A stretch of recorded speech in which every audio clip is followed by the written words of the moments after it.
Okay. Team. Hello and welcome to Spitfire. This is Season 2, Episode 20, as we are getting up in the numbers now. Of course, my name is Brice. I'll be bringing you the topics and whittling our way through the conversation this week. Of course, coming back this time around, it's going to be Big Tunn, having production and chiming in whenever he feels like it, but more importantly, our guest for this week recently announced to join the Paris team of the CDL, and good friend, it is going to be Zed. How are you, Zach? I'm great, man. How are you? I'm very good. Glad to have you on. I know a few people are already putting questions in about, yourself and Paris and the rest. So there are stuff we can't talk about yet. And I know that, those announcements are to come. So, we'll try and steer clear of those. But one thing I can kind of touch on is Paris had a unique thing. Now, we don't know who's starting yet. But that is the only CDL team that's done it that way and said, here's our roster of 7 players going into it. Is this something unique? You're sitting there going, well, it's maybe a different way to do things. Are you happy with your teammates? Yeah, I mean, there's talent across the board, really. It's like, I mean, from the people we could have chose from, this is probably the best you could have got. So, I mean, my team that I'm always in is always good anyway, so I don't have to worry about that. I like that confidence. Not to be big-headed, but it always is. I think it's a good way to do it, though. The way that they have sort of announced it is pick up everybody who's any of these 5 could sort of start together. It's a good little roster. So there's a lot of potential. Yeah, exactly. And I think we may see more teams sort of do that same sort of thing where it is just across the board, very, very good players. And then, if shit's not going right, you've got somebody in there who can jump in. So it's exactly. Not, yeah. I think your boys will do well. Yeah, I think it's curious because not a lot's come out about Paris yet. No, we can't talk about any of the branding, although we are going to go in to talk about branding in the CDL in a little while. And obviously you'll have to skip over the Paris stuff because this will be the rumored ones and the confirmed stuff going on. But it's kind of curious because that's the only mainland Europe thing in the CDL. It's the second European, give it a week. It may be the only European team in the CDL. So it's kind of a unique position there. You're talking about a fan base that isn't fully endemic to some of the players. You've got one Frenchman and then you've got Australians and the UK on there. Do you think it's a unique challenge for you, Zed, to kind of connect with a new fan base? Yeah, for sure. It's a completely different culture and language and stuff that I have no idea about. So it's there's going to be a lot to work on, and eventually I hope that the results can kind of win a lot of the fans over, because that's the only thing that's gonna make people happy. Really, it's we only have one French player, so the fans are going to be a bit curious to what's going to happen. But I think just let the results speak for themselves, really, and just go from there. But we have a lot of potential to. I mean, we probably have the biggest potential fan base out of any of the teams. Yeah, because obviously we got one whole country. Well, yeah, and we've always known that the French have been super passionate, exactly, about the home teams. And this is a bit of a. I don't want to seem rude in regards to into the French community here, but it's going to come across badly anyway. The French have struggled in previous years to really put forth any sort of team with a decent chance of winning or even competing. Now, actually, last year was pretty good for the French teams until they got stitched up. Do you worry about the fan base having super high expectations of it now you're running that? No, I mean, all that they can do really is look at the facts of the players that are on their team. You've got Kismet that's had good results in the past. Me and Denz that have had good results. It's you've got to kind of trust us. They've got to trust us to do well, I guess. It's there's a lot of pressure on our shoulders for sure, but who can deal with that pressure that's going to come out on top? Yeah, I can see that. I mean, obviously, there's going to be a kind of a French outpouring for French players on the team, but I think, well, this is my hope anyway. If a lot of them were playing better than Yeah, right. Yeah. If there were better French players, it would be easy, but there realistically isn't. And obviously, if you're the the Paris owners and staff and that, you know, realistically, you are going to want wins at the end of the day, and there probably isn't as much of a possibility of doing that with the current French lineup. I imagine there might be some more French people in the future, and hopefully, you know, Paris will be keeping an eye to see if they can bring some people through the ranks. And it wouldn't surprise me to say we see more in the future. But let's be perfectly honest here. You know, they want to compete. They want to compete at a high level. They've invested a lot of money at this point to get here. Yep. So they're going to try and get the wins, right? You try and get the best possible team. Isn't it also who else did that? Wasn't it London Spitfire? I know it's the same name as the show, but they were an American organization, bought the UK London spot, had all Koreans on the Overwatch, right? Because that's just how it works. Yeah, exactly. Yeah. RC says, "Why did Zach ego my team offer?" Nice fucking try, man. He's such a. So say, RC's just not good enough, Alec. Not good enough, mate. There's still sub spaces on Paris, mate. So. Yeah. Maybe you can get a spot on the sub bench. Maybe. How was the off season for you, Zach? That's what I want to know. How Honestly, was the off season? From champs, I went straight to Disney with my girlfriend, but like moving into this apartment because obviously she got a new job, so it's like it's been busy. It's been a busy like trying to deal with like the franchising and not being like, I'm going to be honest, I'm not a superstar player, so I'm not having franchises reach out to me. It's the other way around. I'm reaching out to them and hoping that some of them get back to me. They're not running to me and Zed, like come join us. It's not like that.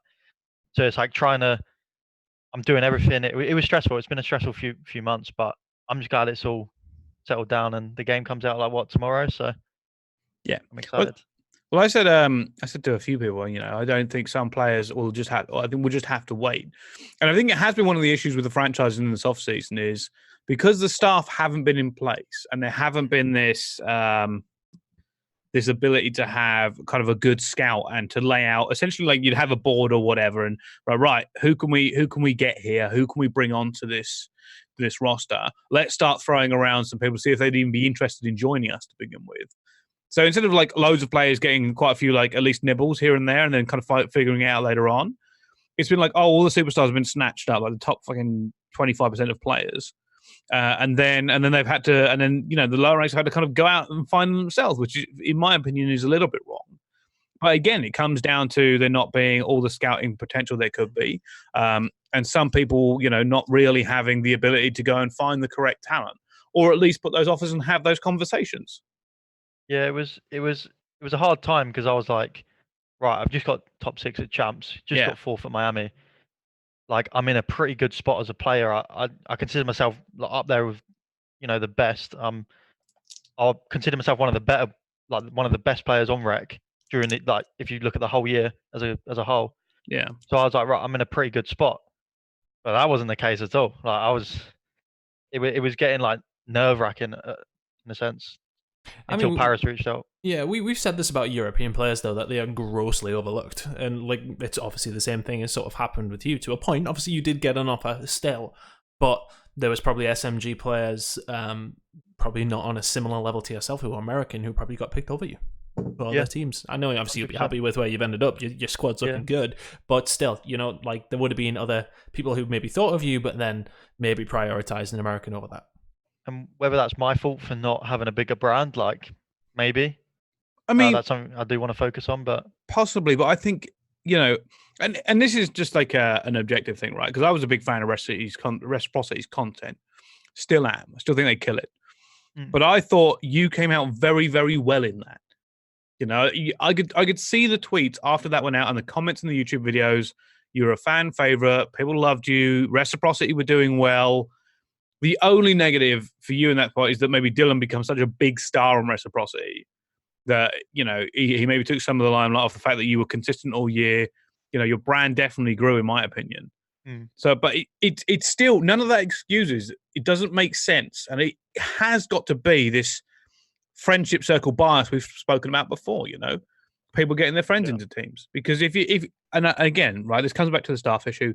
I don't think some teams had their staff in place to begin with to objectively look at players. I think that could have stemmed from the fact that, the rumor is it's not starting until like next year, like until January. It's been labeled as the 2020 league, so I think those sort of things maybe as caught teams off guard thinking, oh, well, we've actually got till January, but when realistically you have until after champs, that's when it starts. So I think maybe some teams just didn't have that preparation right, you said, but that could be one of the reasons for it. Yeah. It's interesting. It's very interesting because also, we spoke about before about, there were people still forming the old way of doing things, right? For kind of filling teams up and then trying to get that whole team to go in somewhere. And I don't know. For me, it's a very curious thing, and I suspect next year will be very different, right? Next year, you're going to have more experienced coaches, more experienced GMs. They're going to be able to look objectively towards the end of the year and go, right, what's our salary cap? Who's available? Who do we think can move? Who can we get? And who do we start talking to? And they'll have this whole huge off-season to start churning this up and going, right, let's start approaching people. Let's start talking to people. Players should not be approaching orgs, in my opinion. It just should not happen. I mean, it has happened a lot in this particular off-season.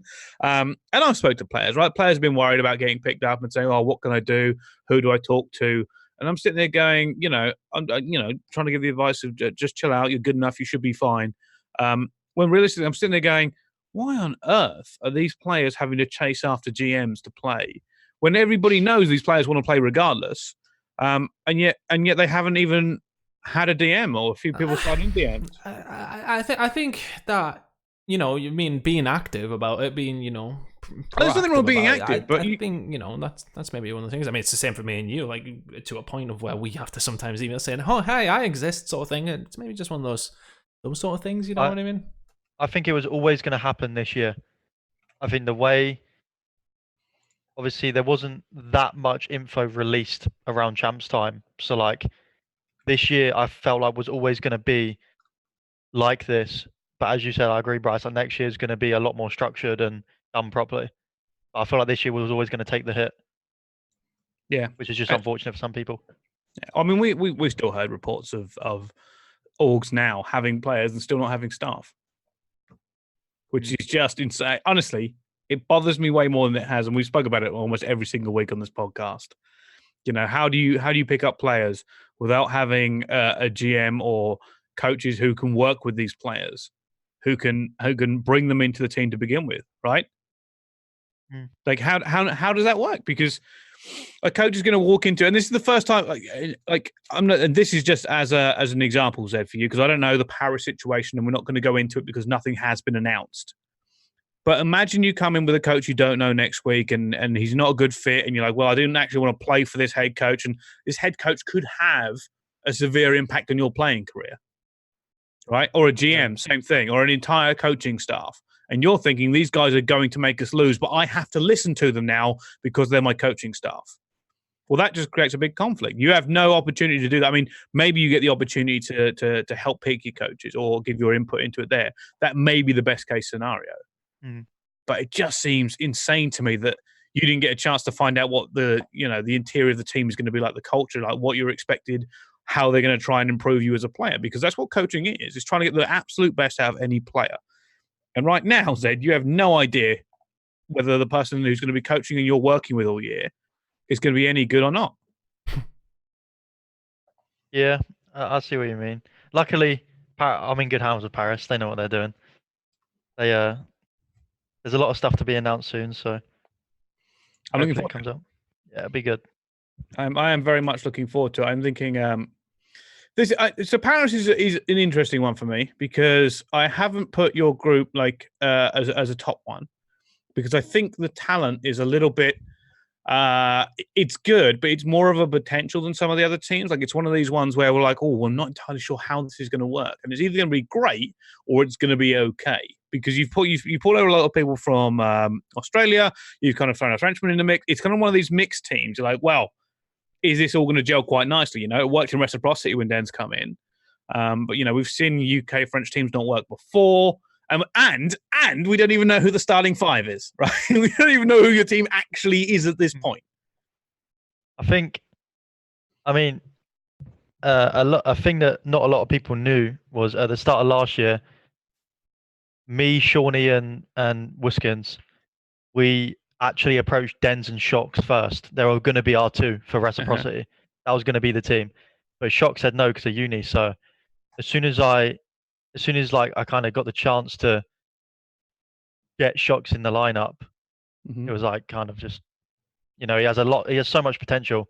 I'm just glad he's ready to move now. But same with Luca and like Phantoms. Like Phantoms has never had players like me and Dens and stuff around him. So like they can only get better, you know what I mean? Like they're not going to get worse. No, that's true. I feel like this game will suit Phantoms a lot. I will say one thing. I think your team does walk into this with less egos than some other teams. Oh, for sure. I think your team knows it's gonna have to go in hard and prove yourself against some of the star-studded lineups that some people have been announcing. Right? It's a lot of hard work. That's all it's going to come down to.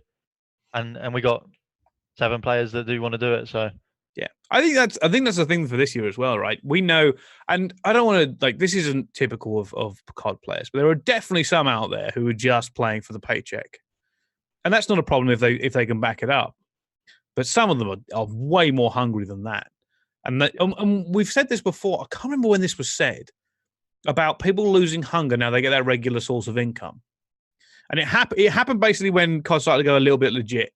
And I don't remember if you remember it happening. It happened to a few players where once they get that money coming into their bank account, they're like, "Yep, I've made it," and it becomes less about they just want to be the best. But it's a different kind of hunger. There is a very different kind of hunger with competitive players, and you can see it on the way out there. Like I think Madcat mentioned it last week. We spoke about Callum Swan. That guy is competitive as hell from the day every game he plays. At every single thing he plays, right? He is unbelievably competitive. But that's the hunger you want going into this year. Yeah. Because they're the ones willing to improve. Yeah. Complacency kills talent. That's all I'll say. I mean, it kind of happened to me in IW with that Elevate team. Like, obviously not to the extent that I was making so much money that I could do that, but it was just like not caring to a sense. And like I was lucky to even get back to the level I'm at today. It's like not many players can go that far down the ladder and like come back and be okay. But so I'm fortunate for that, but I'll never let that happen again. I've experienced it. So I feel like with some players you've got to experience it to understand to understand it. But once you experience it at this level and this like game and this environment, like it's hard to come back. So I think people are maybe starting to realize that, as a player at least anyway, not necessarily the esports industry, but as a player, it's a short career and you have to make the most of it. And I think a lot of people have to realize they're in a very lucky position. If you were this good, 6, or even 3 or 4 years ago, you ain't getting paid the same money as you are now. You aren't getting paid this life-changing money. I think a lot of people have to realize that the position that they're in and stay hungry for that, irrelevant of the money you're making. You have to realize the rest of your life, what are you going to do when you're not a player? Because, we haven't seen it to the point where you're going to be doing this when you're 50. But, if everyone wants to talk about the older you get, your reactions drop, etc., that is true. So it's unexpected. But at the same time, it's a limited career to a point. You can only do it for, at a push, 7 or 8 years. At this point of the level of competition we're at now. So I think, people have to be careful.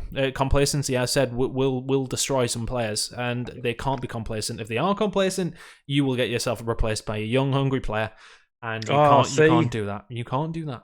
See, that's the issue this year, though. That's what's bothering me a little bit. That there is a lot of young, hungry players in there?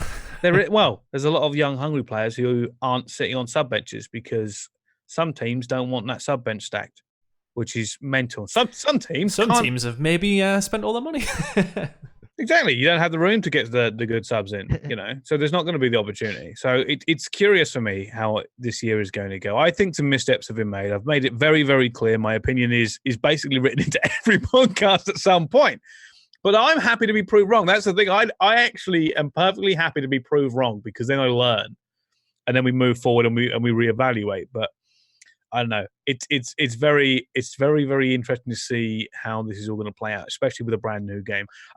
Let's move on from this topic then, because obviously we can't pester Zed all day about Paris. I love talking to me. Mainly because we can't talk about things, so that's that's the main thing. So let's talk about. So this is an interesting one for me because the new Call of Duty is literally days away. And the breaking news that there is no hardpoint at CTF to kick things off. Now, it's not typically a big problem because the league doesn't start for a little while, but it's something that's happened in CODs over the last decade, and this is what I want to talk about. The greatest features in Call of Duty that seem to appear and disappear. Things like, and this obviously goes because of the different developers, things like theater. Things like theater are here and they're not here, and we've had all this. If you've ever been a part of this community for a long time, you know that there have been problems with theater in the game. What was that old one where you had to turn off recording in one of the Black Opses because it would occasionally cause lag for the host if you had game recording on? Do you ever remember that? Was that 2? It might have been 2. Yeah, I think it was 2. Tingle very confirms. Yeah. I'm a new gen, don't ask me. But even Zed, you see, you're not that new gen, Zed. You can't get to be a new gen anymore. Not anymore. You just can't go back to Black Ops 2. But there are things that appear and disappear in these games. Things like one of the biggest things I'm missing is that GB integration we got for a season. I thought that was great. Yeah. Really good. Was it on World War II as well? I think it was World War II, yeah. Yeah, because I played a lot of GBs on World War II. Yeah, it was good when it worked. It had its issues, but ultimately it was a good idea. I think a lot of the things in World War II, I know a lot of people during that game were a bit like, fuck, World War II sucks, fuck. But then we go back and we sort of look at it and we're like, actually, you know what? It wasn't that bad. It wasn't that bad. They did a lot of things right. Game was maybe a bit grey. It was a bit grey. but other than that, it was all right. I like that game more than a lot of people gave it credit for. I think they got a bad rap with things like the CTF map design. That's the problem. Yeah, it had its issues. Like, look, there's no COD that's perfect. No such thing exists. Black Ops 2, for all that people look back at it and think, oh my god, it was the greatest. It had its issues. If everyone who loves COD 4, it has issues. And Modern Warfare Remastered, of course, as well, had its issues. But I think, it's about what's important to people, I think, in each game. And as a competitive community, I think everyone sort of would look back at World War II and say, well, they did integrate a lot of good things.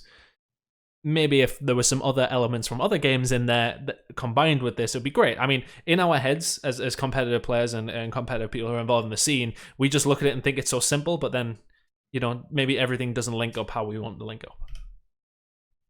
Yeah, I think that, but it's just like, for me, it occurred to me there's been quite a few. Not that I can remember them all off the top of my head, but the way the game changes, and it's just like small things. And we've said, league play's not coming out straight away in this game. There'll be no ranked competitive stuff, and that's interesting because of the way that, for myself personally, I've played the last few CODs. Like, I actually couldn't name you the public maps on Black Ops 4. No idea. I think I played them in the first week. I honestly couldn't tell you what they were. I know there's one where you go under a ship and it's cold and it's annoying. Icebreaker. Yeah, there's another one with a bridge in the middle. I honestly couldn't tell you what they are. Oh, yeah, I can't remember what that one's called. There's even I even forgot some guns were in the game until I started playing Blackout. Oh, that's actually, I forgot that's a thing.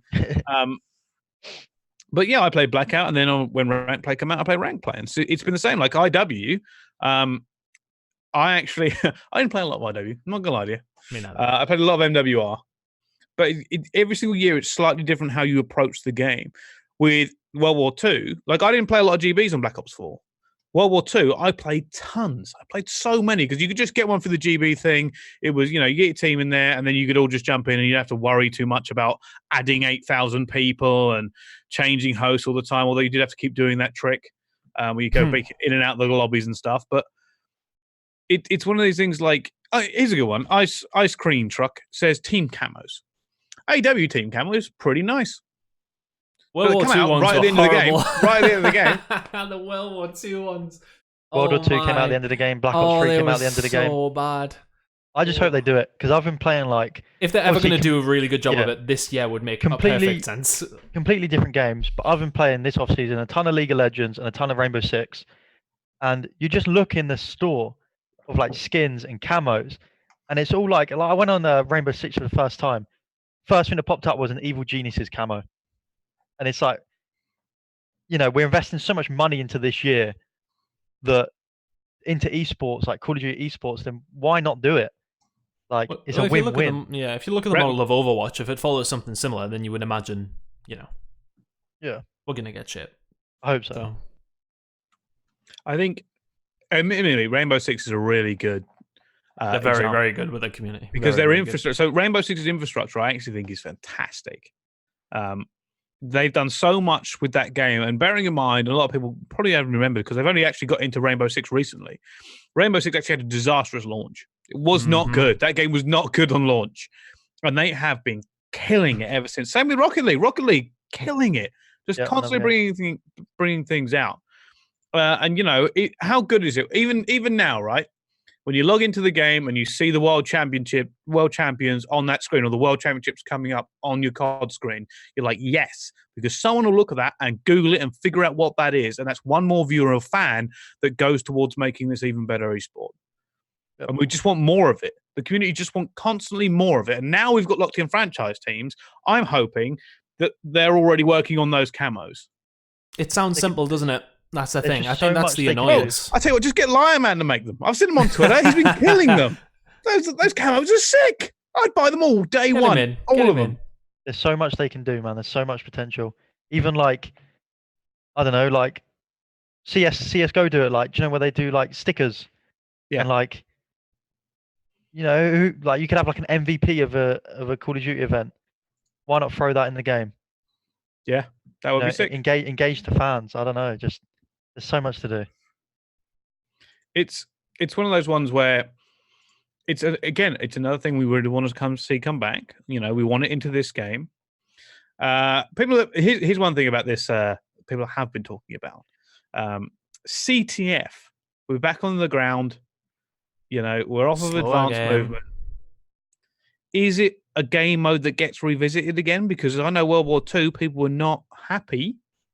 Maven, mostly, about Capture the Flag. That was that map. The maps, though, for Capture the Flag was just... It's always map design. It's always map design. It comes down to map design. It comes down to spawns more than anything, for the most part. So I think, you know, if we could just get a carbon copy of Black Ops 2 CTF, that would be great. Yeah, that would be good. Best CTF game ever, by the way. I will not have anyone tell me otherwise. I mean, that's not really a bold statement, let's be honest.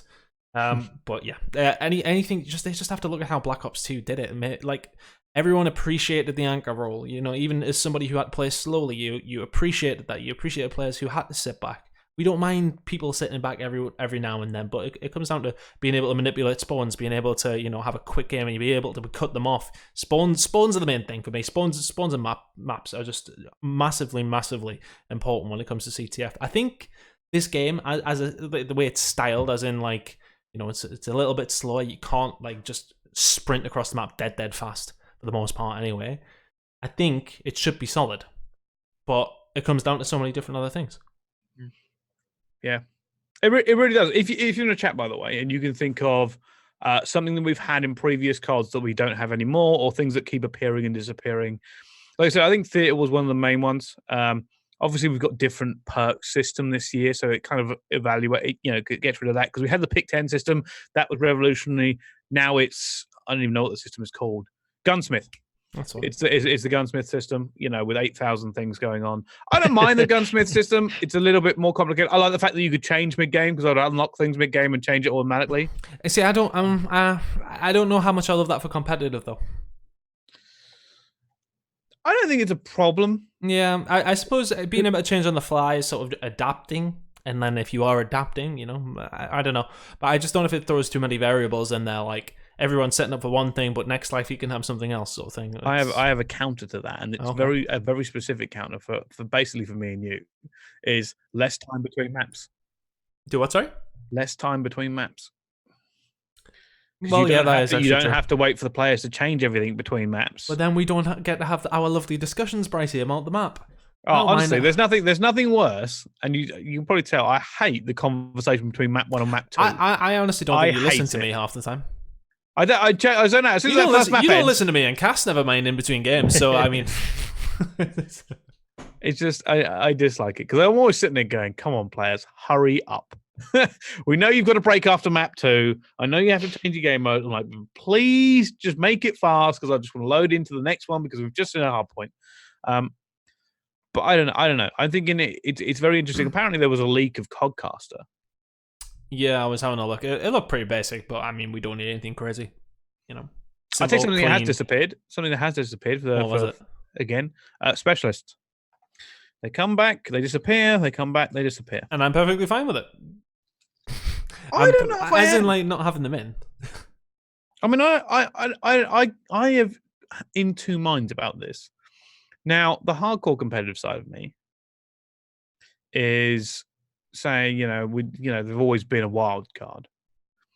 The other side of me that thinks that a lot of the times, some of the bigger hype moments have been, and some of the more strategic talk has been around timing of specialists, efficiency of specialists, and it is a very genuine factor. As you said, there's two sides to the story with it. There is that, Zed, how do you feel? You're the player. Yeah. Go on. You tell us, Zach. Oh, it's hard, really, because it depends talking about what specialists. Because I think some specialists are just stupid, honestly. Like before champs, they buffed the Tempest.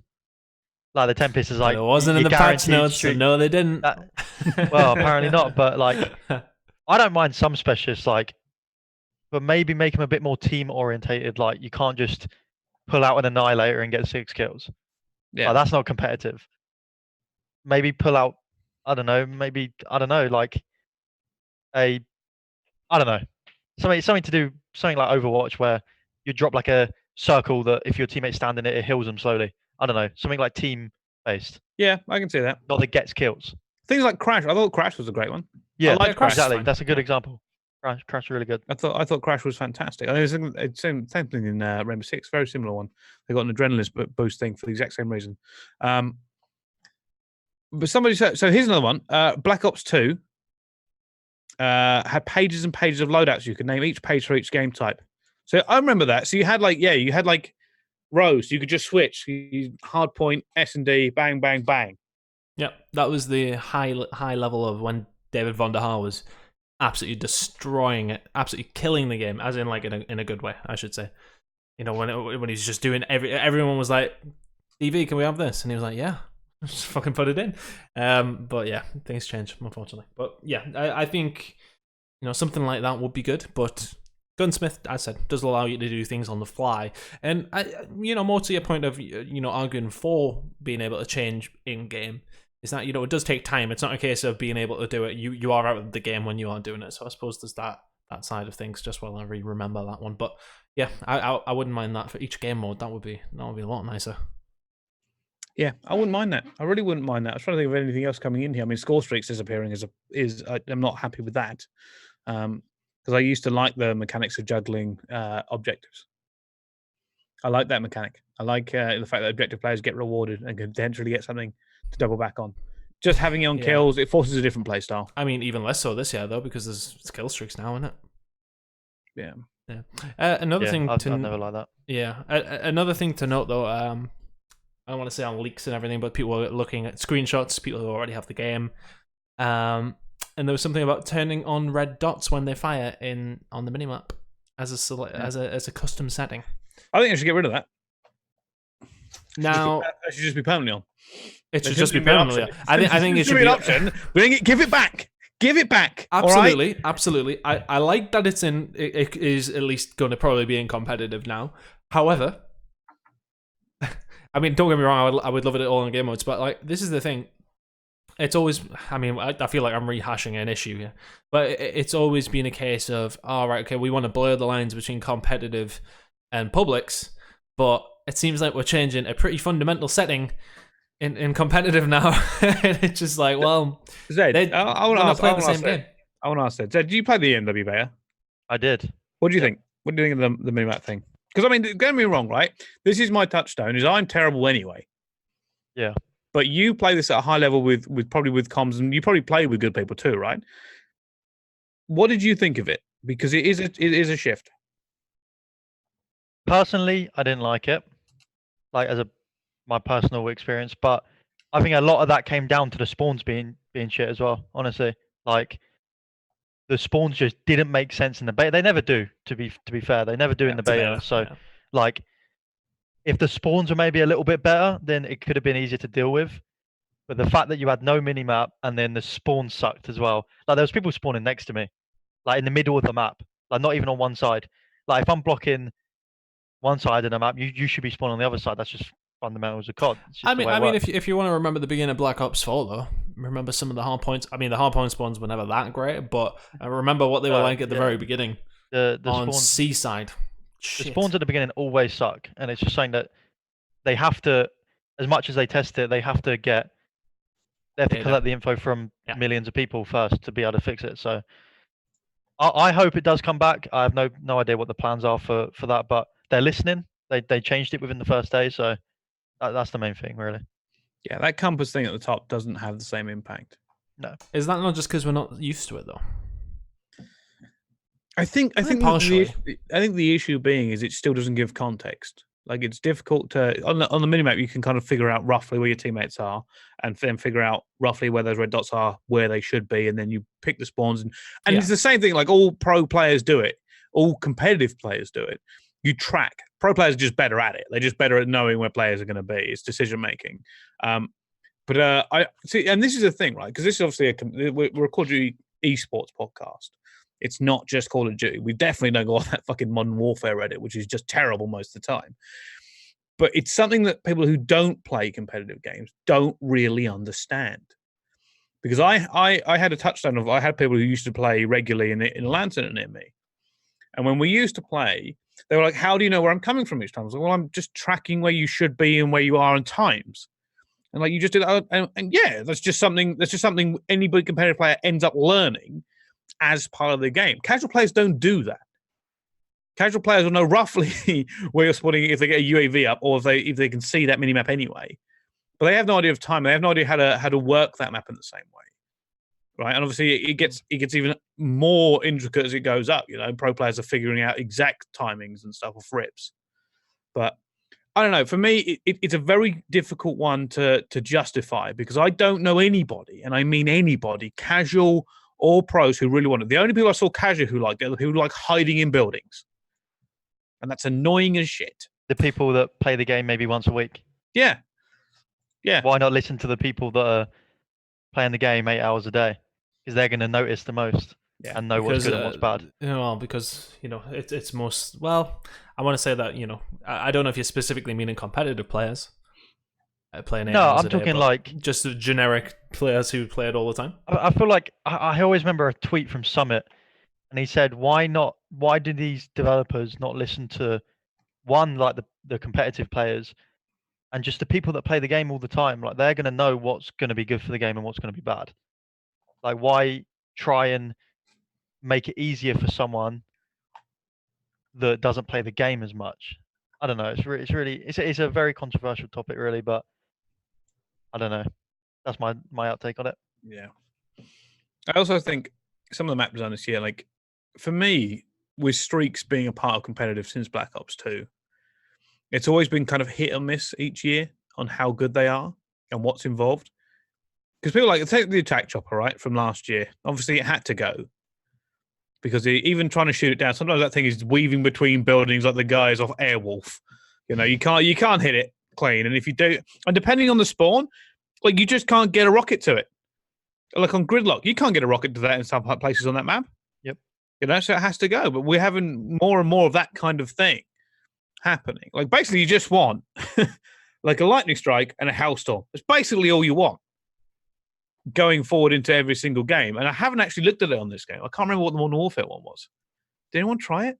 I think I tried the Predator missile. It took a long time to come in. It was called like the cruise missile. Yeah, that was good though, because there was like an animation.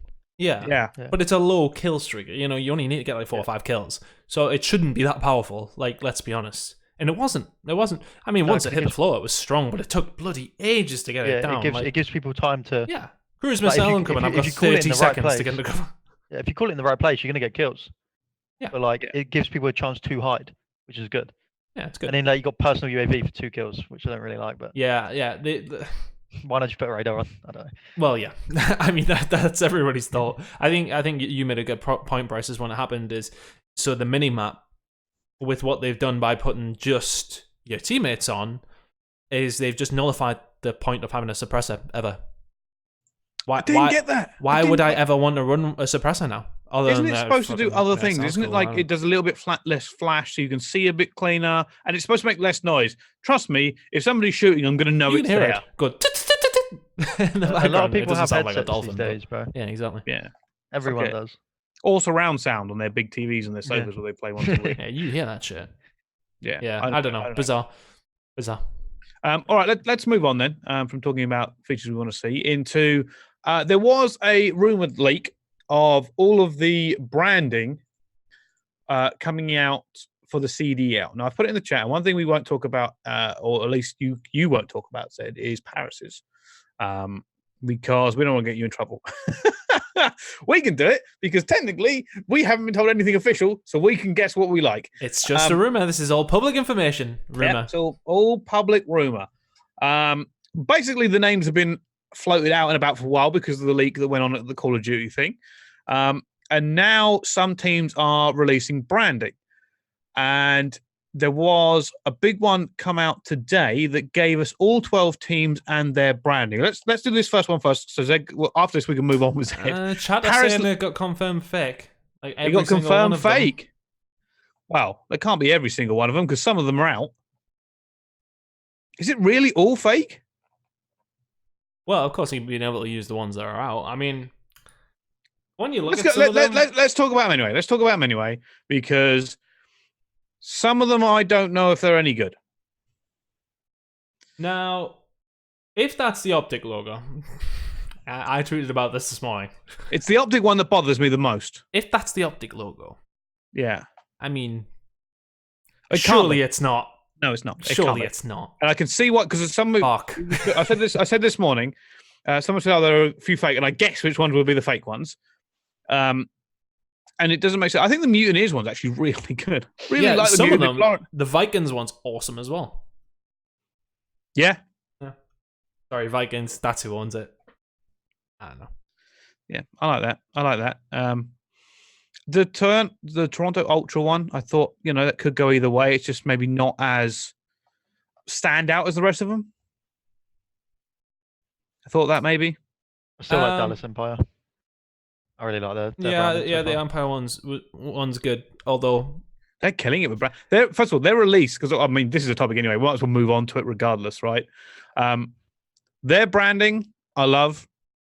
Their announcement videos, fantastic.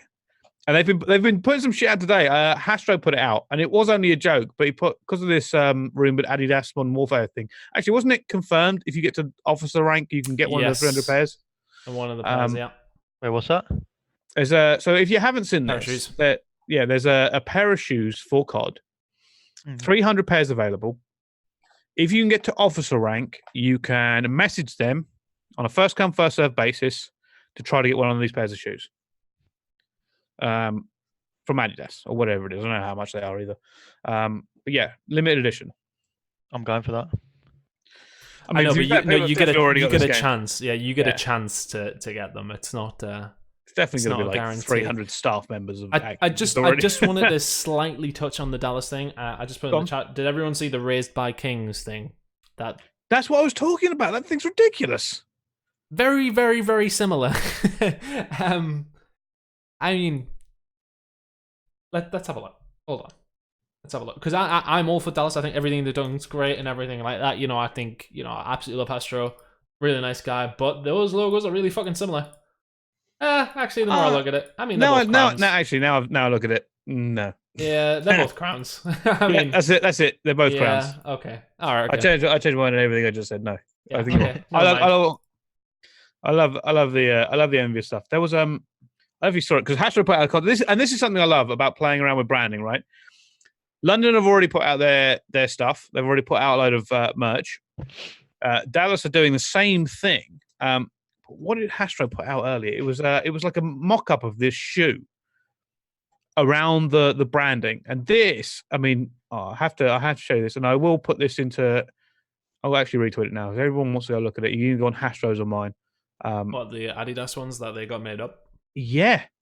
So you can do that. Anyone can get some like the My Adidas things of Ultra Boosts, I think they are. So anyone can do it, but if they are getting that for all their players, I think you were saying it's not an official sponsorship of Adidas, of course. But I mean, if they did manage to get that, then fucking fair play. But yeah, it's something anybody can do to a point. But I mean, I like them. They're nice. So it's a good idea, especially like, I mean, if anybody's been watching like LOL Worlds, literally all the teams, especially the Korean and the Japanese teams, all have the same shoes on, and they're all like mad designer shoes, like all walking around with the fucking the Balenciagas and all that shit. I really like that. I really like matching outfits. Yeah, I like it. I don't know if that's just me being, silly and childish, but I actually really like it. I think it looks really smart. Anything that stops pro players from going on main stages in their pajamas, I am all for. All for. I remember when did that really get out of hand? I want to say around AW. It got completely out of hand. And players were basically like turning up in what essentially could have just might have just been onesies, pajama bottoms, sandals and socks, a cap. I think I've been watching like TJ Halley playing pajamas, and then having his name is Toast. Yeah, just not. Obviously, this year, I haven't. Obviously, I haven't seen any handbook or anything come out yet. I wonder if there's got to be like a rough dress guide, because I've seen it before.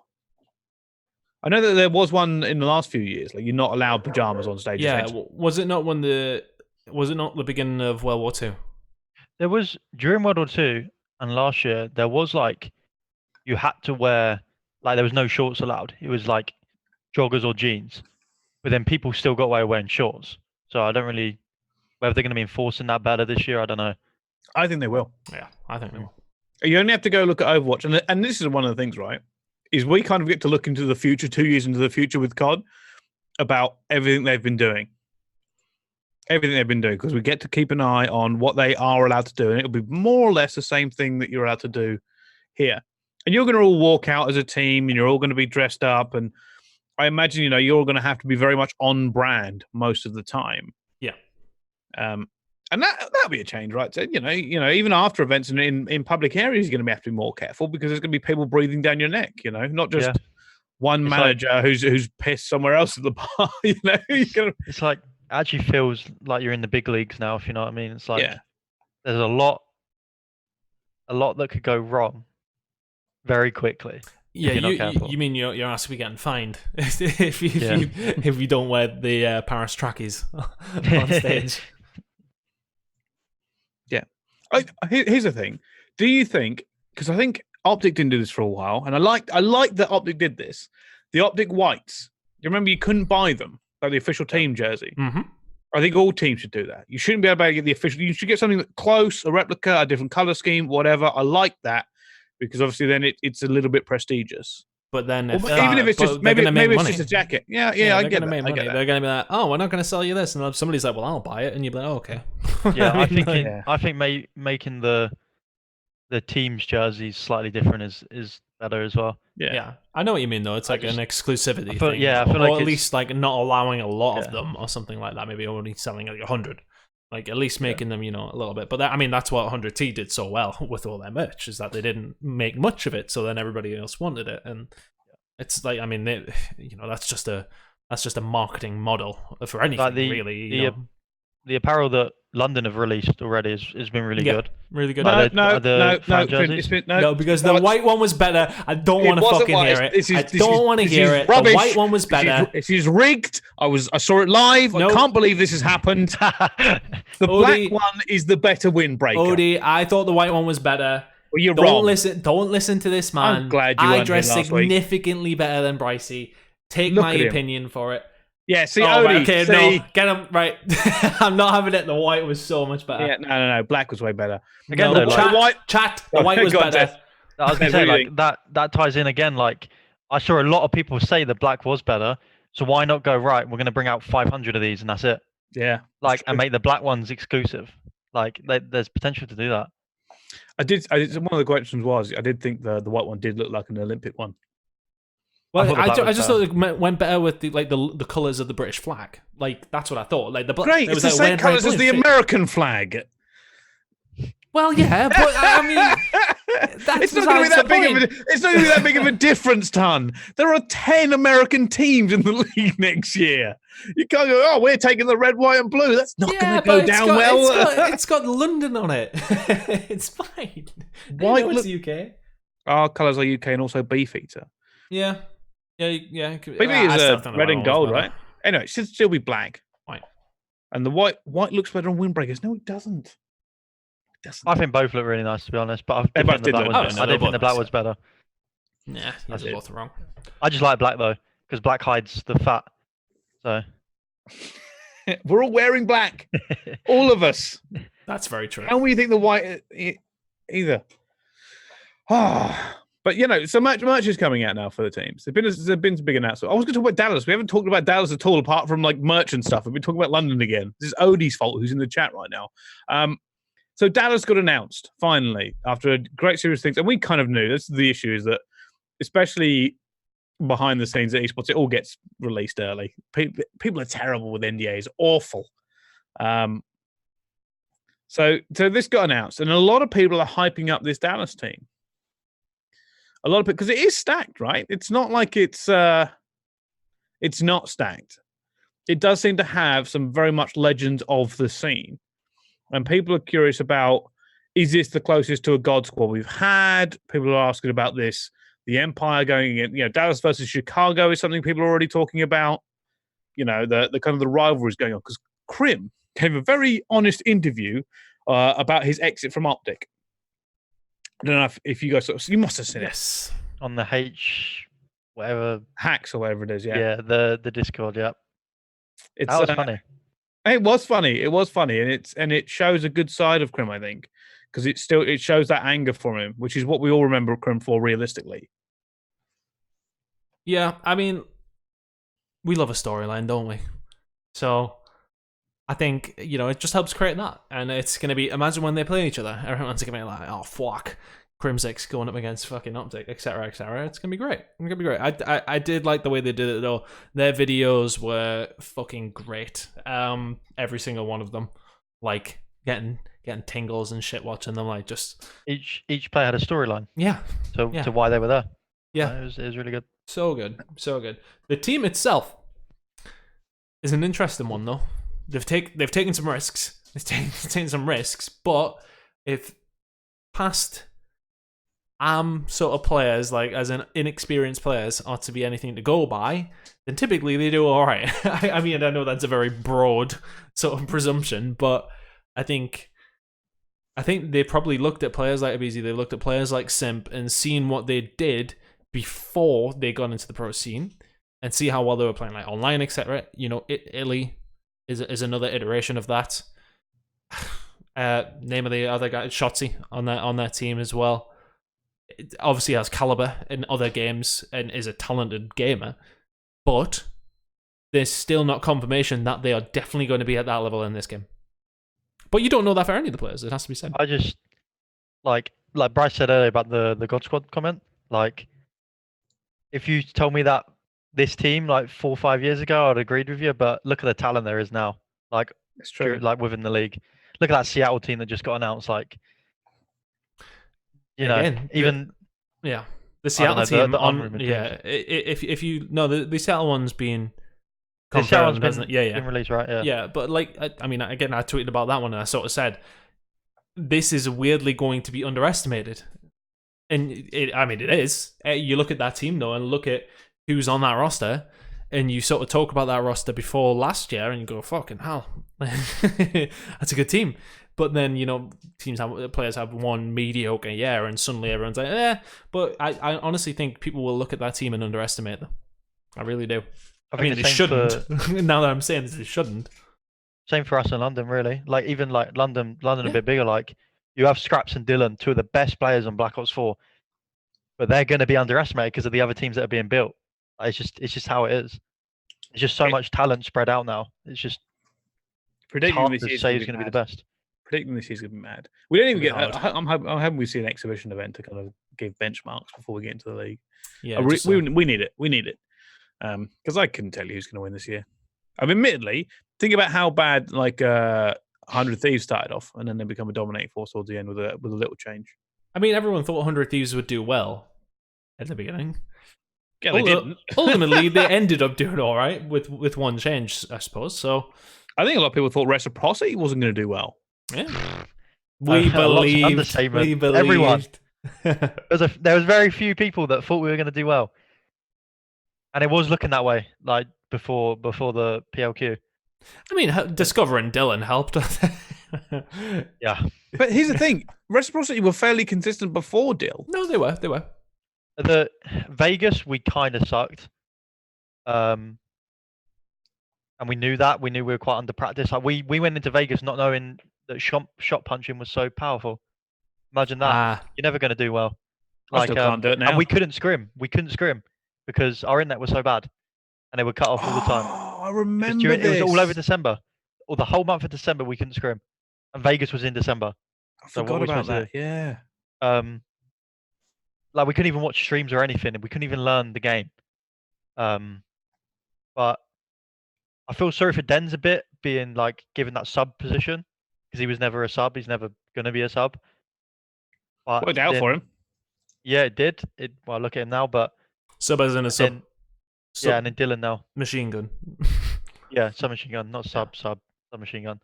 But and then obviously discovering Dylan and realizing he's the best player Black Ops 4 had to offer. So, well, you can argue him or Simp. I don't know, one of the two. We've had this conversation before. Yeah. We said it has to be Simp, even though like, Simp, even though Dylan was obviously an absolute enigma. I know we've moved on from this, but I am going to go back because I can. How was it leaving Reciprocity, Zed? Because it seemed like you were happy there.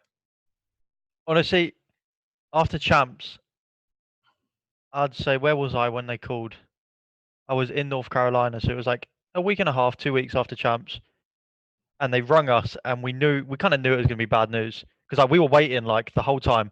Like since like April, they were like, we might have a franchise spot in this city, I mean, I guess I can. No, I won't talk about it. But no, because I also know roughly what was. Yeah, we saw it. So like, I wanted them to get one so bad as well because they deserved it so much. Like the content they produced, like, and just what they did for us, they deserved a spot so bad. And when they got us in a call and said, you know, we're not going to get a spot, we're going to try and get you all to a different home. Like, obviously, we're going to sell you all because you're contracted. Blah blah. I kind of knew at that point, like, this team isn't going to stay together because it's going to be impossible to go somewhere as a 6. Like, you know, you've got players like Dylan that can go to any of these franchises on his own and get a spot. You know what I mean? It's like, so why wouldn't he? Like, you can't blame someone like Dylan for doing that because make the most money you can. Like, we're, you know, fuck it. So that kind of sucked knowing that like your friends you're not going to be playing with next year. Because I kind of knew straight off that call, like, I'm probably not going to be with any of these guys. I mean, I got Denz, so that's a plus. But because it did seem like a very real friendship in that Reciprocity house. Now, obviously, content's edited and it's all for the cameras. Yeah, it was for 95% of the time. Like, we had our arguments, but who doesn't? Like, we're grown men. Of course, we're going to have arguments. Like, but just go on. Tell us what the worst argument was in the rec house. I'm just gonna push this point. I'm very, very curious what it was like behind the rec house. Was there anyone who regularly would flare up with each other who clashed? Because two people must have clashed. I don't really know. I mean, everyone was kind of the same. Like, I mean, Denz didn't really argue with anyone. I mean, the only argument I can think of was me and Dylan had one, but that was over the most pointless thing ever. And now I look back at it, I just laugh. And I'm sure he does too. It's just like, it's pointless. Most of the arguments were probably about cleanliness with you guys. Let's be serious here. You guys used to eat out honestly, basically it was like, every meal. Every meal. There's 2 meals a day, 3 meals a day. It was disgusting the way we were living. But most of the arguments probably happened because sometimes people woke up like just before practice and they're gonna be grumpy. It's just the way the body works. So like, you know, I'd wake up half an hour before practice, or Brad would, or Dylan would, and then what time was practice, Zed? Zach, what time was practice? 1 p.m. I mean, it's not bad. It's not that bad. We're staying up till 4 a.m. playing pro clubs. So that's what I mean. It's not like we were just a team. We were like a little family. Like, we'd do everything together. We'd eat together. We'd play FIFA together. We'd go outside together. We'd do everything. Nobody was ever left out. It was a good year. Looking for a friendship group like Reciprocity. Nobody was plays good. pro clubs with me. Apparently, I'm rubbish. It was really good. Everyone had each other's back, kind of thing. So yeah, it was really nice. Yeah, it must be because I mean, you guys obviously it was a team house situation, right? And there's talk about next year about it being a more like a few teams is talking about having facilities and having individual apartments for players, or at least allow it, giving them enough money to get those accommodations or whatever which way they're doing it. I can't remember what it said in the handbook. Did you enjoy your team house experience? Because some people hate it. Loved it.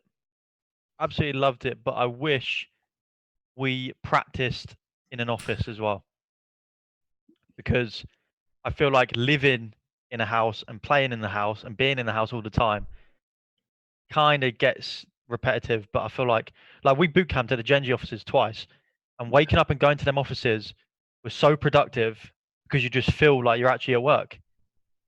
Not saying like being at home and playing in the LAN room doesn't feel like that, but yeah, me and Brice have sort of preached this, like him some more than me, for the past couple of years. I want to quickly interject. Not stealing the show here, Brice. But Chicago COD, what they've just tweeted out, when we talk about exclusivity behind hoodies, apparel, etc. Speak of the devil. Chicago COD announced on Twitter 3 minutes ago, don't catch an L, cop 2 in case you lose one.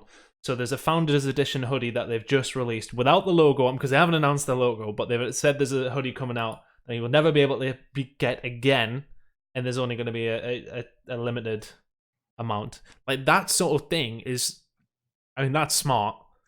It's super smart. There's another factor to that as well. There's another factor to that. I mean, don't get me wrong, they are literally selling a hoodie which you don't know what's going to have on it. How much is import? $60. Yep. But here's the thing, because that's actually Chicago have got two things going for them. One, Hex is obviously with Chicago. And I don't know if many people caught it today, but it says co-owner of NRG now, I believe. Does it? Of Yeah, NRG or on his Chicago bike, it says something along the lines of, and I can't remember now. I wish I'd written it down, but it says Hex is now co-owner, and obviously that's a big thing.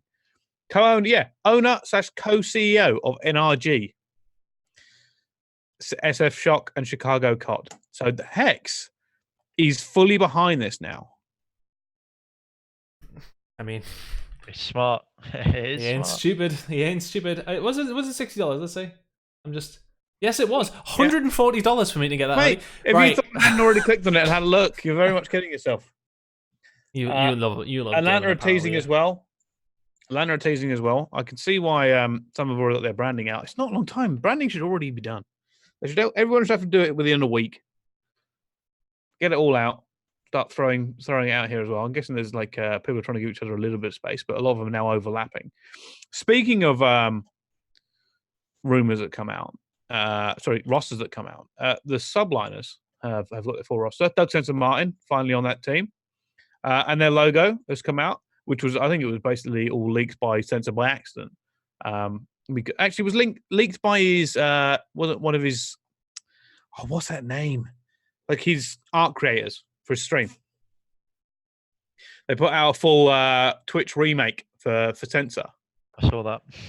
And the guy even confirmed it. He goes, "Oh, have you just done this as a fan, or are you getting paid?" He goes, "I don't make stuff for free." It was like super obvious that Sensor had paid him. Madness. Blaze and Pharaoh just announced they're looking for throwing the path to pro. Interesting, those two on the bench. I mean, Pharaoh didn't have a good year. That's the thing with Call of Duty. It's very what's the word I want to use? Well, it's very reactive. Like I said earlier, when I was on that elevate, like I experienced it. Obviously, like back then, it was easier to get back in. But you have one bad year, even half a year that's bad. Good luck. Goes downhill massively, because once you go downhill, you can't get people to play with. If you can't get a good team, you can't get good scrim practice, because good teams just don't want to play you. It's mad. And then trying to get back up, you basically have to like stand out to get back in. That's the only thing I did. I was lucky that Unilad and then Matty went to red. Because Unilad were going to pick up Tommy.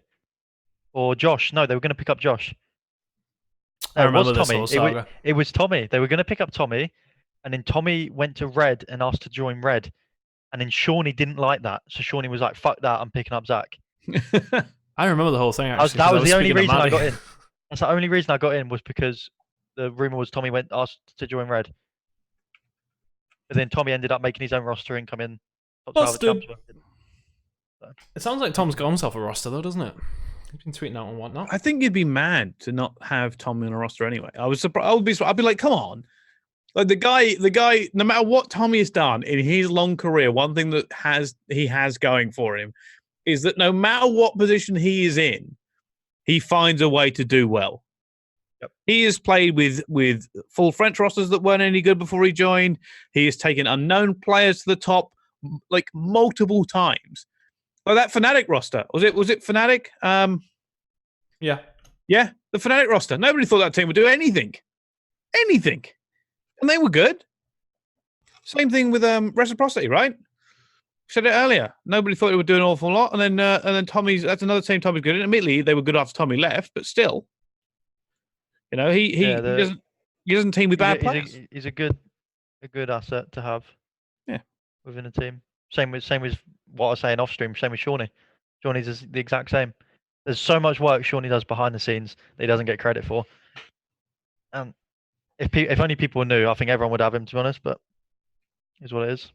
We'll see. We'll see as it goes on this year. I think some player it'll start to change up, and obviously at the end of this, I think people will be a lot more like, all right, let's see who we drop and who we keep now, and who gets traded and stuff. Obviously, it'll be down to money as well.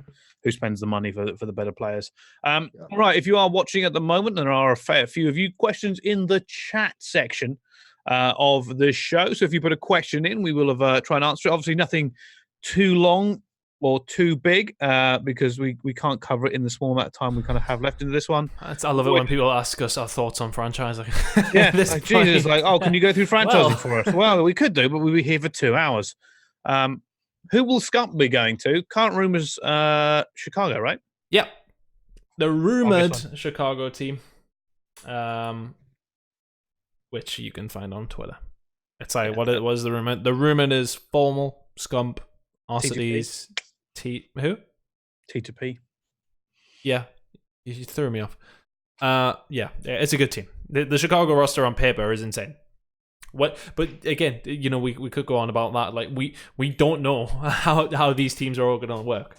Like for all we know, Paris could be the best team on the game. We don't know yet. Nobody. Oh, I'm going to be the best player in the game. Trust me.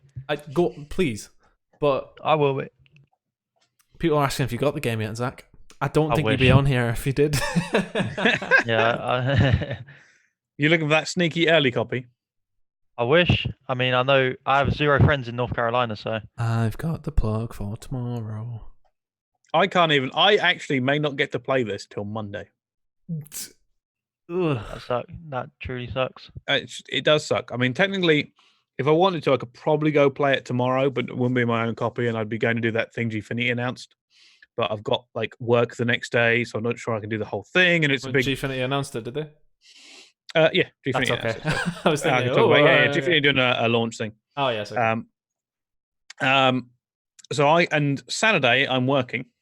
And the problem is, even if I get it on Saturday, because so I didn't actually buy the game for my birthday. Someone pre-ordered me the Dark Edition, so I'm relying on them to have it sent to my house on the 25th, and then I'll have to put the disc in. Oh, man, like you would download it anyway. So if I don't get it, then it won't come on Sunday. I'll get it to Monday. So that's fantastic. You know, it's one I don't believe you. I do not believe you. But, you know, we'll see how it goes. Because I'm just going to... I'll be honest with you, I'll probably just play it for a week solid after it comes on. And then Rage, play Blackout. The first week is always the best week for a game. Well, yeah, when you learn everything for the first time. Yeah, and then because you don't know that stupid stuff exists, so you just kind of... If you die to something, you just die to it, and you're like, oh. That's a good point, Bricey. There's an update on as soon as you put the disc in of about 80 gig. That'll be going on rest mode for a day then. So if you want to play it next week, you probably have to start downloading it now. That's one good thing. I have 1 gig here. I have 1 gig. I've got about 75 down, so it'll take us an hour or two. You know the worst thing is fiber is literally being put in around here, and it's supposed to go live in a month or so. Well, it will be going live, but actually my entire street out there is collapsed at the moment. And the entire road is blocked off because they've had to do emergency sewer works. So they've actually had to stop the fiber going in. So that's even more fun. But So for me, I don't know if I'm going to get the player straight away, which is annoying because I just want to sit here streaming my pants for like 4 days. We'll see. What's the next question? What do you think of Luca? Tunn, what do you think? You hate everybody, so yeah. Yeah. Obviously, I hate all the Australians. I especially hate Bance. I really don't like Hook as well. No, what do I think of Luca? I think that if you look at how players in the open bracket last year did, he was one of the best overall. Obviously, not towards the end because of the fact that he didn't qualify for champs. I will always be quite disappointed that team didn't qualify for champs. I would have loved to see how they did. You've seen a couple of good performances out of Singularity and Team War. You would argue that based on performances over the whole year, obviously Mindfreak were probably the best ARM team, and it would have been nice to see how they did. But Luca is a very solid player. He's easily the biggest up-and-coming Australian player, if you can still call him that. I think you can. You can call him up-and-coming because he only had last year, didn't he? He only turned 18 recently. So yeah, is that a risk for you, Zach? Or are you confident? A lot of potential. A lot of potential. Yeah, I think he has someone like Dens to guide him. So yeah, I think he has the potential to potentially be the best Australian player ever. I feel like someone like Luca would look up to a player like Dens too. Yeah, as weird as that sounds, because they're like friends and they're on the same team. He's not going to have that ego. He's going to be coming in wanting to do the best he can, and I think he's a very, very solid player. I think he's very solid. Yeah, fair enough. Good answer. How much money for Brice to shave?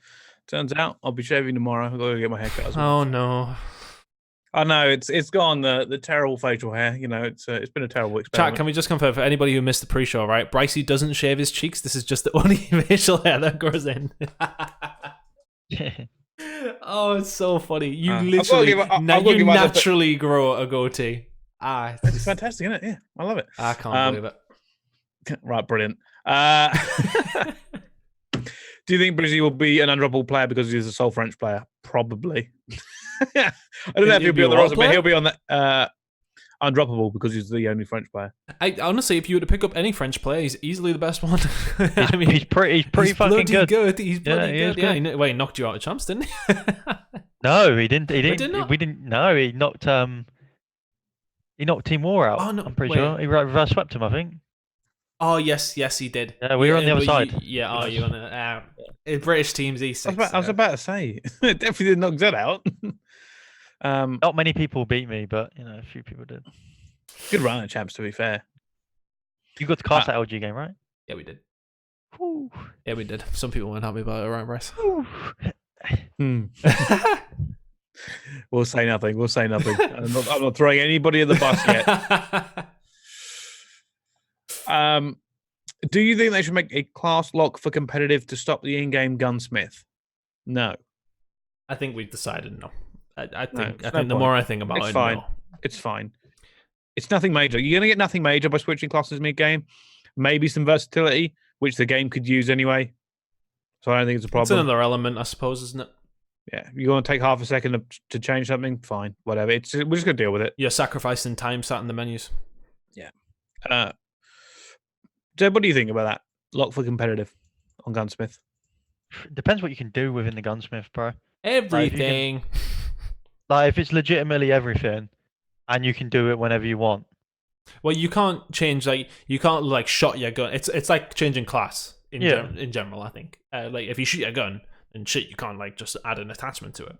I mean, does it take time out of you moving around the map? Yeah, you gotta press start, go in, change it all, and shit like that. And I guess that sacrifices Yeah, that's my thoughts. The more I thought about it, at first I was like, "Fuck no," but I think the more you think about it, the more it's like, well, you do actually have to waste time to do this. So yeah, imagine a teammate not getting your trade because he's busy changing the stock. For fuck's sake, man. All right, where's the next one? Brice can do everything to get Clay on the franchise episode. So I've actually been trying to get Clay on since champs. Actually, before champs, way before champs. Actually, me and him have been talking for a while. But I can tell you this: I don't think Clay will be on the franchise episode for a very good reason. When we get round to that episode that we've been teasing for a long time, it's not going to be players on there. It's not going to be players because we've lined up team owners and journalists because we're trying to give a balanced view of franchising, and I can I'm guessing it's going to be chaos, and I may never work again. Because I'm just going to produce and not say anything. It's going to be it's a very difficult episode to do because it's going to be a little. I can see already it being a little bit heated as we go through the topics and working with people I haven't worked with before. If we can get it done, it's such a big topic that we have to wait for everything to come out publicly before we can talk about it. We can't talk about currently a half finished product. Like, we don't know everything. Yeah, we can only go on official stuff. Yeah. Do you think Shotzi's a good fit for Dallas? Who fucking knows? That's the thing. Like, nobody knows. Nobody knows. I don't know. You played against him online, Zach? I don't know. I think I played against him once. It was in like an S&D tournament. We beat him, but now he's got Clayster and Crim6 to his left and right, so it's a bit different. They can mold him into the player they want him to be. So yeah, he'll obviously have the talent. You know, if you're all right on one game, you probably be able to, like, you know, it's a generic thing to a point. So what better teachers, eh? Yeah, he has two of the best players. Literally, of all time. Probably the two best experienced players. I mean, that's literally it. Yeah. So we don't know, but probably really good. Probably. Oh, do you think DLC maps will be added to comp with them being free this year? I've always thought that they should. I like DLC maps. I've always thought that they should because they're all free. So well, yeah, fucking definitely then. Yeah, 1,000,000%. It's something else to come in. Didn't they do it on a game? What game did they bring DLC maps in competitive? So they've done it. World War II? No, they did. They did with World War II. They brought in. No, there's a more famous one. He's talking about the more famous one of the two. Was it AW? You had World War II with Valkyrie. Was it Valkyrie? Yeah, yes, it was Valkyrie. But it was before then. What was the one? Because it went badly. Do you remember the map they did just before Champs? AW, yes. Oh, I do remember because we had a meeting about. Because so there was 2 meetings I can remember. I didn't even talk about this. We can talk about it years ago. It's like 4 or 5 years ago. We'll talk about it. So dynamic map elements used to be a thing. That's you it. can remember. AW. A dynamic map, and so it was either drift or something, whatever it was called. It was the one with the avalanche that killed people. One with the avalanche, and it used to happen either randomly or at the end of the thing, and it was basically just a massive fuck up. It was so bad because we were like, we have to change this dynamic map element because it would just kill several players on the flank in S&D. And you're like, that's not good because we're playing on S&D. Like, if you had a timer for it, then when you know it's coming, then it's like, well, all right, but yeah, you just didn't. You just had the trains, Black Ops 2 stuff. You had to gamble that you weren't going to get shot by someone or you weren't going to get killed by an avalanche. Yeah. Anyway, we had meetings about it. So if somebody goes on this glitch, don't say anything. that was the top and bottom of it, really. That was it. There was a part of the map that didn't work fully correctly. You could shoot through a wall or something. Like, it was something stupid like that, wasn't it? Yeah. But we obviously it was literally the day before Champs it was found or brought up, so nothing else could happen. So it's like, well, that map's got to stay in now because it's a map. Just don't do this. Just don't do it. The players were actually told though, weren't they? If you get caught using a spot, you are like fucked. You're in serious trouble. Yeah. So I think DLC is going to be good. I think DLC for 100%. The fact that they're free automatically says you put in the viable maps, because why not? Yeah. Why not? It's part of the map pool. Increase the map pool, yeah. Yeah, exactly. 100%. Make it more strategic. Humongous map pool. I want all the maps, all of them. Yep. I want all of them. 64 maps. That's a good question. This isn't actually a question in here, but I saw something great the other day. They talked about 6v6, but teams. It was the 30v30 mode. It wasn't East versus West. I think was it Aches? Yeah, and I was like, that is an amazing idea. East versus West Conference exhibition. Could you imagine? I mean, casting it would be a freaking nightmare. Just have to cast it like Blackout. It'd be funny though. Everyone running around in tanks and helicopters and stuff. Yeah, 30v30, and I would put money on it. I would literally like to have someone with a bit either money or pride or something like jackets, something players would actually give a shit about to play it like legitimately. So it would be sick for anybody who is listening and obviously hasn't got access to Twitter right now. So X tweeted, "Hi COD League and Activision, let's talk blah blah blah. Hear me out. Eastern Conference versus Western Conference, so Eastern and West side of the US in the Call of Duty World League. 6 league teams versus 6 league teams, 30v30, ground war on LAN, and then he's like split the 2 teams. So you had LA 1 and 2, Seattle, Minnesota, Chicago, and Dallas up against Toronto, New York, Florida, Atlanta, and London. And then you go against each other, all the teams, 30v30. Because obviously Gramo is going to be in. It's going to be like humongous. So, yeah. That would be mega interesting. Just for a laugh. Just like do like a charity stream or something like that. It wouldn't have to be serious, but, you know, it'd be nice to do something different. That would be... Yeah. Imagine the comms. That would be mental. It would be absolutely mental. You'd have to have a closed circuit between like certain players. No way you could do that. Yeah, you could have mixed amps, I suppose. Yeah. Maybe you could have like generals, have the coaches as generals or something, just trying to organize something. Zed, what do you think of the players on your team? We've kind of already covered that, like at the beginning. Yeah, love them. Yeah, there you go, sorted. I'm easy though. I'm an easy guy to get along with. So. VOD will be up afterwards. Yeah, someone was selling copies of COD for $250 a copy. Jeez. When? Don't know. It wants to literally be but the thing is like I wasn't too stressed about it because the servers only went up today. So like, did they go up today? They go up today, tomorrow? Apparently they went up today. So you couldn't get on until today anyway. It doesn't matter if you got it a week ago. Swallows Barkley throws the big question in. Rank the top 5 youngsters you think teams should be after. Jesus. Who? Fuck. I mean, Simp. Oh yeah, I suppose we're going youngsters. Yeah. I mean, if we're going to talk about just people, pick the rookies. Just pick the rookies from last year. Just all the rookies from last year, and maybe Envoy, Dylan, Nabizi, Envoy, Dylan, Nabizi, Simp, Salium, Cell. If you're talking about people who haven't had a shot yet, then well, that's not to say that. I mean, the people that are being picked up, Illy, Shotzi, people like that were always on the radar. In terms of players who are there now, who haven't been picked up, as far as I'm aware, it's hard to say. I think anyone like that has been snapped up pretty quickly. In fairness, who was that team at Miami, Brice? Excalibur, all those guys. Yeah. People like that, Depth Kleenex, people like that. But again, well. Someone says they're going to have to go from Zach Zedenya to Zach the Snack Denya.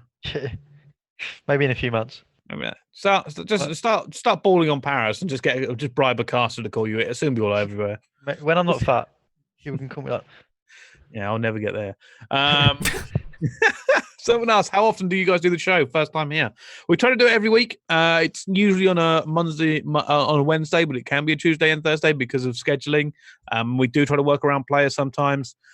We are trying to be more consistent, and we have been more consistent in the off-season, but obviously... We've been really good, actually. Yeah, me and Tunn both have to work occasionally, but we have now got it so both of us don't have to be here for the show to go on. It can be just one of us. So we should be more consistent. How long Spitfire goes on for, we don't know. There's no time limit. It's usually over an hour. It can sometimes be 2. Yeah. Never less than an hour, typically. Depends how good the topics are, depends how good the guests are. When you got people like Zach who can just speak all the time, it's great. I just like speaking to Zach. That's the big question. I love it. When will Zach get back on the stream grind? MW. When MW drops. Tomorrow, 2 days. Friday, whenever you get it. Yeah. Yeah, I don't know when. I mean, it's hard. Nah, it's not hard. I'm going to do it. Fuck it. Yeah, I'm going to do it. It's not hard, mate. You just sit and play COD. It's not hard. It's not hard. Just turn it on. Just do a Jared back in the TCM days. Just turn it on and don't even look at your chat. Just never ever look. Honestly, he streamed at the beginning of Black Ops 4, didn't he? Yeah, he did. He did. Yeah. Yep. I still think it was funny when he was in that TCM team, and they all had to stream because they're in this house or whatever. And he just would never ever look at the screen. He didn't give. Worst thing was, all his teammates were streaming as well, like Moose and Shane and all that. They get like 5 viewers, like no, and Jed will be on 500, and he just didn't give a shit. He just would ignore his stream completely. Honestly, if he even had a monitor on with it, I would be surprised. He would just turn it on because he had to, no face cam, and just play. Check methods is Twitter, right? For the purpose of he's the got stream, an announcement coming up. He's just put it out, right? For the purpose of people who are listening, should I play it? No, don't play it. No, okay. Is he bait? Because methods might be baiting. It probably is bait. Hold on, I'm gonna play through it. Yeah, it looks stupid. It could genuinely be bait. It's methods. Yeah, he's joined the Oak Boys. Yeah, he's moved in with them. I told you. It's methods. Yeah. It's basically going to be. He's got Doritos on his shoulder. I knew it was going to be bait, especially once he said it's time to build an empire. I was like, has he joined Dallas Empire? And then when I saw it, there wasn't like an official opening. I was like, yeah, that makes sense. Oh, isn't he? Funny guy. Funny guy. All right, let's go back to the questions. Get a few more. Right. Thoughts on the meta? AR heavy. Will SMGs be viable in MW? You know what? Here's the funny thing. Start of the beta, all about the M4. Longer the beta went on, saw more and more SMGs being pulled out. And it'll be the same thing as it always is. But it is, again, of course, map design. This is very fast TTK this year. Yeah, it depends on a lot of things. I'd imagine, as with it being the beginning of a game, you just don't know. Things can change pretty quickly because of, maybe the team sort of see a weapon that's overperforming, it gets nerfed into the fucking ground. So I think the M4 is going to get nerfed. I don't Most of the time, it's always the same. Just ARs. Yeah. A week into the game, the sub players find the routes they want to take, then it balances out. That's pretty much it. Yeah. But the M4 is pretty fucking strong. It is. So I don't know. Strong, isn't it? Thoughts on all pros using battle beavers? I haven't heard that. I use Scuff. A lot of them have. It's a mix, really. I don't know. Yeah, it's just a mix. I think a lot of them have announced that now because I think, I think it's nobody has really previously announced it. Are you wearing 2 hats? Scuff Gaming, use code Brice for 5% off. Right. So nobody's really announced it because, as far as I'm aware, obviously teams have had certain controller sponsorships, so you couldn't announce that you were using something else because your team was sponsored by such a thing. But now, obviously, there is completely new teams who aren't necessarily who will be talking to sponsors, etc., etc. Obviously, things have not been secured, so everyone's just sort of doing their own thing. That's what I think is happening anyway. I mean, that's what makes most sense. Yeah, it is. All right. Well, it looks like that's the main questions over. I don't think I missed any.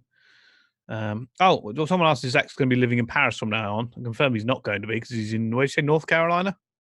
Yeah. There we go. North Carolina. I'm here, at the moment. I'm here for a little bit. Doesn't Chance live in Carolina?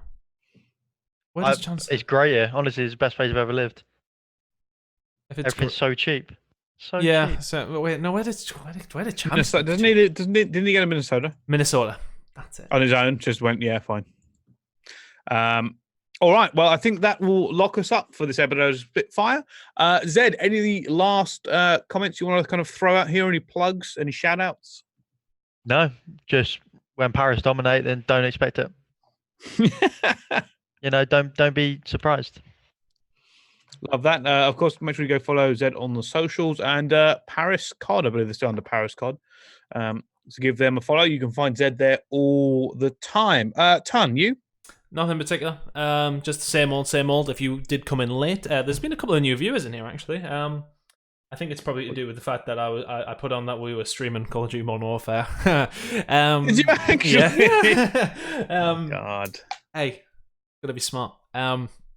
Anybody who hasn't been in before, we do put this on YouTube, which you can find the link. It's been in the chat the whole time. We'll be posting this on Twitter as well. Myself and Brice personally, you can follow us below as well as I said, as following Zed.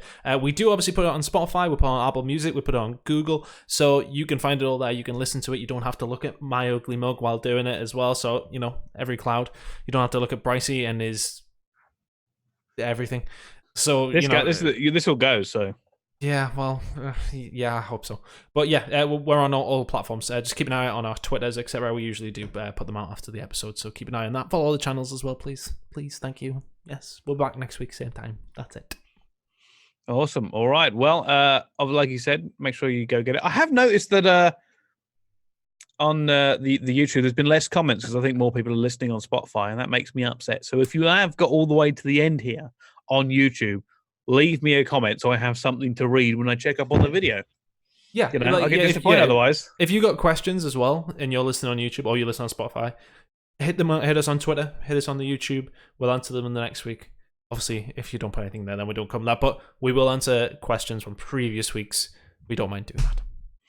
Awesome. All right. Well, this has been the Call of Duty Esports podcast, Spitfire. Thank you all so much for listening. We'll see you next time.